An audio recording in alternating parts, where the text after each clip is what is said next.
Isaiah 40. Comfort, comfort my people, says your God. Speak tenderly to Jerusalem and cry to her that her warfare is ended, that her iniquity is pardoned, that she has received from the Lord's hand double for all her sins. A voice cries, "In the wilderness prepare the way of the Lord. Make straight in the desert a highway for our God. Every valley shall be lifted up, and every mountain and hill be made low. The uneven ground shall become level, and the rough places a plain. And the glory of the Lord shall be revealed, and all flesh shall see it together, for the mouth of the Lord has spoken." A voice says, "Cry!" And I said, "What shall I cry?" All flesh is grass, and all its beauty is like the flower of the field. The grass withers, the flower fades when the breath of the Lord blows on it. Surely the people are grass. The grass withers, the flower fades, but the word of our God will stand forever. Get you up to a high mountain, O Zion, herald of good news. Lift up your voice with strength, O Jerusalem, herald of good news. Lift it up, fear not. Say to the cities of Judah, Behold, your God! Behold, the Lord God comes with might, and his arm rules for him. Behold, his reward is with him, and his recompense before him.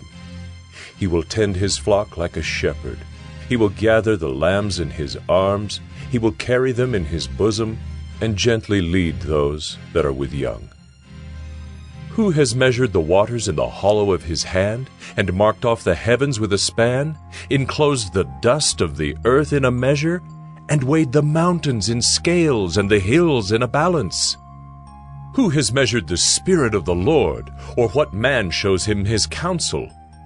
Whom did he consult, and who made him understand?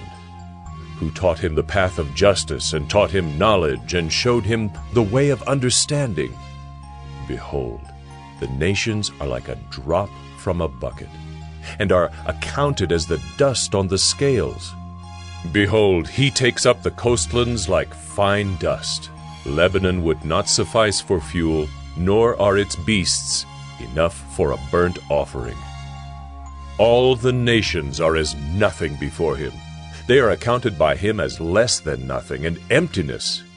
To whom then will you liken God, or what likeness compare with him? An idol? A craftsman casts it, and a goldsmith overlays it with gold, and casts for it silver chains. He who is too impoverished for an offering chooses wood that will not rot. He seeks out a skillful craftsman to set up an idol that will not move. Do you not know? Do you not hear? Has it not been told you from the beginning? Have you not understood from the foundations of the earth? It is he who sits above the circle of the earth, and its inhabitants are like grasshoppers, who stretches out the heavens like a curtain, and spreads them like a tent to dwell in, who brings princes to nothing, and makes the rulers of the earth as emptiness. Scarcely are they planted, scarcely sown, scarcely has their stem taken root in the earth, when he blows on them, and they wither, and the tempest carries them off like stubble. To whom then will you compare me, that I should be like him, says the Holy One? Lift up your eyes on high and see. Who created these? He who brings out their host by number, calling them all by name, by the greatness of his might, and because he is strong in power. Not one is missing. Why do you say, O Jacob, and speak, O Israel? My way is hidden from the Lord, and my right is disregarded by my God. Have you not known? Have you not heard? The Lord is the everlasting God, the creator of the ends of the earth. He does not faint or grow weary. His understanding is unsearchable. He gives power to the faint, and to him who has no might, he increases strength. Even youths shall faint and be weary, and young men shall fall exhausted.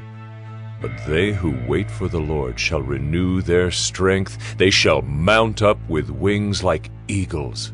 They shall run and not be weary.